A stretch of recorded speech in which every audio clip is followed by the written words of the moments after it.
देखिए ये 6 इंसान बर्फ के तूफान में चले जा रहे हैं। एक एक करके गिर रहे हैं और कोई पीछे मुड़कर नहीं देख रहा। ये कौन है? ये वही है जिन्होंने महाभारत का युद्ध जीता था। द्रौपदी, वो द्रौपदी जिसने अग्नि से जन्म लिया था, बर्फ में गिर गई। उसकी उंगलियां बर्फ को नोच रही हैं, लेकिन कोई उसे उठाने नहीं आया। आखिर क्यों? क्योंकि युधिष्ठिर आगे बढ़ गए, बिना रुके, बिना पीछे देखे। सिर्फ एक कुत्ता था जो उनके साथ चल रहा था, और यही कुत्ता बाद में इस पूरी कहानी का सबसे इम्पोर्टेंट किरदार बन गया। लेकिन ये सब समझने के लिए हमें थोड़ा पीछे जाना होगा। युधिष्ठिर की आंखों में जो दर्द है ना, वो सिर्फ आज का नहीं है, वो 36 साल पुराना है। वो एक युद्ध से शुरू होता है। तो चलिए शुरू करते हैं, बिल्कुल शुरुआत से। माउंट सुमेरु, स्वर्ग का दरवाज़ा, और वो सच्चाई जो सुनकर आपकी रूह कांप जाएगी। महाभारत का युद्ध खत्म हो चुका था। कुरुक्षेत्र का मैदान तबाही से भरा पड़ा था। टूटे हुए रथ, बिखरे हुए हथियार और कौवे जो आसमान में चक्कर लगा रहे थे। 18 दिन में लगभग 40 लाख योद्धा खत्म हो गए थे। हर जगह तबाही के निशान थे। एक टूटा हुआ रथ का पहिया जमीन में आधा ढसा पड़ा था। कौरवों का झंडा उस पर लटका हुआ था, और हवा में एक ऐसी खामोशी थी जो चीखों से भी ज्यादा डरावनी थी। और इस सब के बीच खड़े थे युधिष्ठिर, अकेले, रंग बदली हुई धूप में।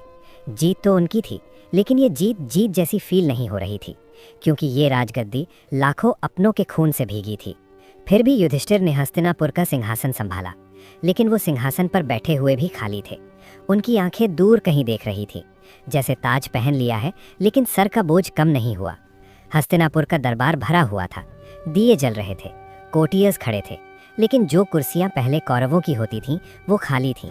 और उन खाली कुर्सियों को देखकर युधिष्ठिर को हर रोज याद आता था कि ये जीत कितनी महंगी पड़ी। भीम खिड़की के पास खड़े थे, हाथ बांधे, बाहर देख रहे थे। वो एक ऐसा योद्धा था जिसके लिए लड़ना जिंदगी थी, लेकिन अब कोई लड़ाई नहीं बची थी, और बिना लड़ाई के भीम अधूरा था। और अर्जुन का मशहूर धनुष गांडीव एक शेल्फ पे पड़ा हुआ था। धूल जमी हुई थी उस पे, मकड़ी के जाले लग चुके थे। जिस हथियार ने दुनिया हिला दी थी वो अब सिर्फ एक यादगार बन चुका था।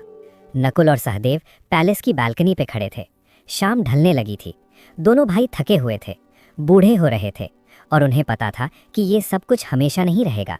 रात को द्रौपदी अकेली पैलेस के बाग में चलती थी, चांदनी की रोशनी में। उसका चेहरा शांत था, लेकिन उसकी आंखें बहुत कुछ कह रही थीं। वो याद कर रही थी सब कुछ। और बहुत दूर समुद्र के किनारे द्वारका शहर अपनी पूरी शान के साथ खड़ा था, सोने जैसा चमकता हुआ। कृष्ण का शहर। लेकिन इस खूबसूरती की उम्र अब बहुत कम बची थी, क्योंकि एक दिन द्वारका डूबने लगा। समुद्र ने शहर को निगल लिया। मंदिर गिरे, महल टूटे, पानी ने सब कुछ अपने अंदर समेट लिया, और इस शहर के साथ एक युग भी डूब गया। जब ये खबर युधिष्ठिर तक पहुंची, उनका चेहरा बदल गया, आंखें फैल गईं, होंठ कुछ कहने के लिए खुले, लेकिन आवाज़ नहीं निकली, क्योंकि द्वारका का डूबना मतलब था कृष्ण अब नहीं रहे। पांचों पांडव और द्रौपदी एक साथ खड़े थे, सबकी नजरें जमीन पर। कोई कुछ नहीं बोल रहा था, क्योंकि बोलने को बचा ही क्या था। कृष्ण थे तो सब कुछ था, अब उनके बिना सब खाली था। और फिर युधिष्ठिर ने अपना ताज उतार दिया, धीरे धीरे, दोनों हाथों से, आंखें बंद, जैसे एक बहुत भारी बोझ उतर रहा हो। इस एक मोमेंट में उन्होंने सब कुछ त्याग दिया। एक एक करके सब कुछ रख दिया गया। सोने के कंगन, हीरों के हार, रेशमी कपड़े, अर्जुन का कवच, सब कुछ एक पत्थर की मेज पर, शांति से और हमेशा के लिए। नौजवान परीक्षित, अभिमन्यु का बेटा, अर्जुन का पोता, वो घुटनों पर बैठा था युधिष्ठिर के सामने, और युधिष्ठिर ने अपना हाथ उसके सर पर रखा। राज्य अब इसका था, लेकिन पांडवों की यात्रा कहीं और जानी थी। और फिर वो निकल पड़े, हस्तिनापुर के विशाल दरवाजों से बाहर, साधारण वस्त्र में, नंगे पैर। लोग दोनों तरफ देख रहे थे खामोशी से। और तब कहीं से एक कुत्ता आ गया, सीधा युधिष्ठिर के पास, और उनके साथ चलने लगा। घने जंगलों से गुजरते हुए 6 इंसान और एक कुत्ता चल रहे थे। ऊपर से धूप की किरणें आ रही थीं, चिड़िया उड़ रही थीं। लेकिन ये कोई साधारण यात्रा नहीं थी, ये थी महाप्रस्थान यात्रा, जिससे लौटकर कोई नहीं आता। जंगल खत्म हुआ तो रेगिस्तान आ गया, तपती जमीन, सूखा आसमान। भीम पसीना पोंछ रहा था, द्रौपदी हाथ से धूप रोक रही थी, लेकिन युधिष्ठिर आगे चलते रहे, बिना रुके, बिना थके। फिर एक नदी आई, तेजी से बहता हुआ पानी। पत्थर पर पैर रखते हुए सब पार कर रहे थे। भीम ने द्रौपदी का हाथ थामा, युधिष्ठिर दूसरी तरफ से देख रहे थे। ये रिश्ता इस यात्रा में और गहरी हो रही थी। और फिर जब जंगल और रेगिस्तान पीछे छूट गए, सामने थे हिमालय, इतने बड़े कि गर्दन ऊपर करके देखने पर भी चोटी नहीं दिखी। बर्फ से ढके हुए पहाड़ और उनके पीछे था स्वर्ग का रास्ता। चढ़ाई शुरू हुई। रास्ता पतला था, बर्फ गिरने लगी, सांसों से भाप निकलती थी और वो कुत्ता अभी भी युधिष्ठिर के साथ था, सबसे आगे, जैसे रास्ता वो दिखा रहा हो। इस कुत्ते की आंखें देखिए कितनी वफादार हैं, हर कदम युधिष्ठिर के साथ, बर्फ में अपने पंजे का निशान छोड़ता हुआ। उस वक्त किसी को नहीं पता था कि ये असल में कौन है, लेकिन जल्द पता चलने वाला था। अब रास्ता और खतरनाक हो गया। एक पतली सी रिज थी, दोनों तरफ खाई, हवा चीख रही थी। युधिष्ठिर आगे, फिर भीम, अर्जुन, नकुल, सहदेव और सबसे पीछे थी द्रौपदी। द्रौपदी डगमगा रही थी, उसका हाथ सहारा ढूंढ रहा था लेकिन कुछ नहीं मिला। उसकी आंखें थकी हुई थीं, लेकिन वो फिर भी चल रही थीं, क्योंकि द्रौपदी कभी हार नहीं मानती थी। लेकिन आज द्रौपदी गिर गई, धीरे धीरे, पहले घुटने, फिर हाथ, फिर पूरा जिस्म बर्फ में आ गया। उसके बाल बर्फ पर फैल गए जैसे काली नदियाँ, और बर्फ के उस सफ़ेद कैनवस पर वो हमेशा के लिए रुक गईं। भीम ने पीछे मुड़कर देखा, उसकी मुट्ठियाँ कस गईं, उसका दिल चीख रहा था। लेकिन फिर उसने युधिष्ठिर को देखा, जो बिना रुके आगे जा रहे थे, और भीम को समझ आया ये रास्ता दर्द का है और इस रास्ते पर पीछे मुड़ना अलाउड नहीं है। युधिष्ठिर का चेहरा पत्थर जैसा था, लेकिन उनके गाल पर एक आंसू जमा हुआ था, बर्फ की तरह। वो जानते थे द्रौपदी क्यों गिरी, क्योंकि उसके मन में 5 पतियों में से एक के लिए ज़्यादा लगाव था। ये उनका पक्षपात था और यही उन्हें रोक गया। अब 5 थे, सिर्फ 5, और वो कुत्ता। द्रौपदी की सांसें दूर पीछे छूट गई थीं। बर्फ उन्हें और उसके बीच एक सफ़ेद दीवार की तरह खड़ी थी। आगे जाना था, बस आगे। फिर सहदेव गिरे, चुपचाप, बिना किसी आवाज़ के, जैसे कोई किताब बंद हो गई हो। कारण उन्हें अपनी बुद्धि पर गर्व था।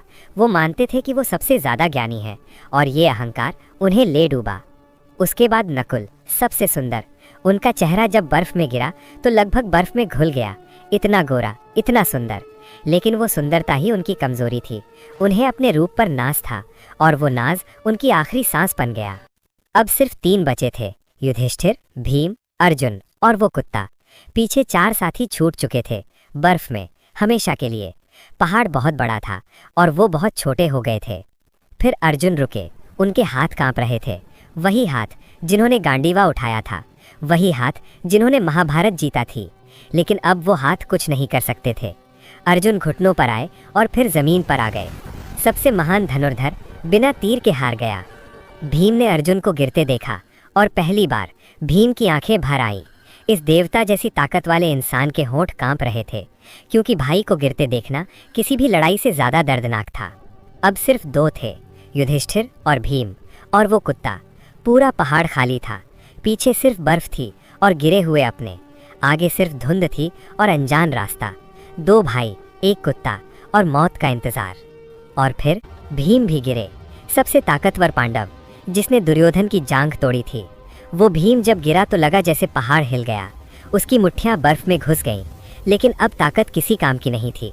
उन्हें अपनी ताकत पर गर्व था और ज़रूरत से ज़्यादा खाया था, बिना औरों की चिंता किए। यही उनका अंत था। युधिष्ठिर अब बिल्कुल अकेले थे, पूरी दुनिया में सिर्फ वो और एक कुत्ता। उन्होंने एक बार पीछे देखा, भीम का विशाल शरीर बर्फ में पड़ा था। फिर उन्होंने आगे देखा और चलना जारी रखा, क्योंकि धर्मराज कभी नहीं रुकते। उस खामोशी में युधिष्ठिर ने नीचे देखा। वो कुत्ता अभी भी था, उसकी वफादार आंखें ऊपर देख रही थीं। जब सब गिर गए, ये नहीं गिरा। जब सब छूट गए, ये नहीं छूटा। युधिष्ठिर के चेहरे पर एक हल्की सी मुस्कान आई, टूटी हुई लेकिन सच्ची। और फिर वो पहुंचे चोटी पर, माउंट सुमेरु की सबसे ऊंची जगह। नीचे अंधेरे बादल थे और ऊपर से एक ऐसी रोशनी आ रही थी जो इस दुनिया की नहीं थी, सोने जैसी, भगवान जैसी। और उस रोशनी में कुछ उतर रहा था। देवराज इंद्र का विमान, सोने का रथ, चमकती हुई दिव्य घोड़े, आसमान से नीचे आता हुआ। बादल दोनों तरफ हट रहे थे और युधिष्ठिर अपने कुत्ते के साथ खड़े देख रहे थे। एक इंसान और भगवान का रथ। इंद्र उतरे रथ से, उनके पैर जहाँ पड़े वहाँ बर्फ पिघल गई। उनके शरीर से सोने की रोशनी निकल रही थी और सामने खड़े थे युधिष्ठिर, फटे हुए कपड़ों में, थके हुए, कमज़ोर, लेकिन उनकी आंखों में अभी भी एक रोशनी थी जो इंद्र की रोशनी से कम नहीं थी। इंद्र ने कहा, तुम धर्म के सच्चे सेवक हो युधिष्ठिर, स्वर्ग तुम्हारा इंतजार कर रहा है। इस रथ में बैठो, तुमने ये हक कमाया है। लेकिन युधिष्ठिर ने कुछ ऐसा किया जो किसी ने एक्सपेक्ट नहीं किया था। उन्होंने अपना हाथ नीचे किया, उस कुत्ते के सर पर रखा और कहा, ये कुत्ता भी मेरे साथ चलेगा, बिना इसके मैं नहीं जाऊंगा। इंद्र हैरान रह गए। देवताओं के राजा को एक इंसान ने मना कर दिया, वो भी एक कुत्ते के लिए।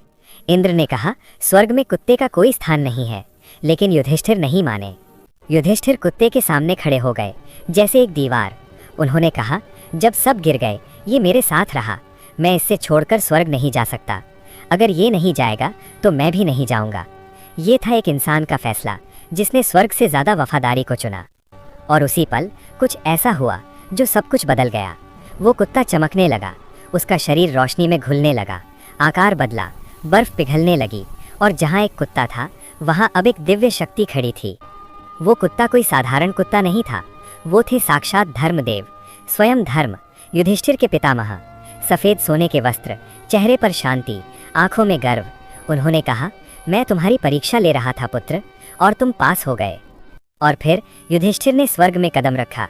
सोने के दरवाजे खुले, रोशनी चारों तरफ थी, फूल हवा में तैर रहे थे, हर चीज़ चमक रही थी। ये था स्वर्ग। और युधिष्ठिर यहाँ अपने शरीर के साथ आए थे, जो आज तक किसी के साथ नहीं हुआ था। स्वर्ग का नज़ारा ऐसा था कि आंखें बंद करके सोचें तो भी इतना खूबसूरत इमेजिन नहीं कर सकते। सोने के खंभे, हीरे की दीवारें, दिव्य जीव हर जगह। लेकिन युधिष्ठिर की नज़रें कुछ ढूंढ रही थीं, अपने भाइयों को, द्रौपदी को। और तभी युधिष्ठिर रुक गए। उनका पूरा शरीर अकड़ गया, उनकी आंखें फैल गईं, उनकी मुट्ठियां कस गईं, क्योंकि उन्होंने कुछ ऐसा देखा जिसने उनके विश्वास की नींव हिला दी। दुर्योधन, हाँ वही दुर्योधन, सोने के सिंहासन पर बैठा हुआ, आराम से मुस्कुराते हुए, स्वर्ग में। वो इंसान जिसने द्रौपदी का अपमान किया, जिसने युद्ध करवाया, जिसने लाखों लोगों की जान ली, वो स्वर्ग में सुख भोग रहा था। युधिष्ठिर का खून खौल गया। पहली बार वो इंसान जिसने कभी गुस्सा नहीं दिखाया, उसके चेहरे पर आग थी। उन्होंने पूछा, ये कैसे हो सकता है? ये अधर्मी यहाँ है तो मेरे भाई कहाँ हैं? और तब उन्हें ले जाया गया, सोने की दीवारों से दूर, अंधेरी गलियारों में। रोशनी पीछे छूट रही थी, रास्ता तंगा होता जा रहा था, ठंडा होता जा रहा था, और युधिष्ठिर का दिल डूबता जा रहा था। और फिर वो पहुँचे एक ऐसी जगह जिसे देखकर उनकी सांसें रुक गईं। अंधेरा, गहरी चीखें, लाल धुंध। ये था नरक। और यहाँ का नज़ारा किसी भी युद्ध से ज़्यादा भयानक था, क्योंकि वहाँ थे भीम जंजीर में, अर्जुन घुटनों पर, नकुल और सहदेव दर्द में, और द्रौपदी जिसके हाथ युधिष्ठिर की तरफ बढ़े हुए थे। सब दुख में थे, सब तकलीफ में थे, और युधिष्ठिर कुछ नहीं कर सकते थे। युधिष्ठिर टूट गए, घुटनों पर आ गए, रो पड़े, जोर से, बिना रोके।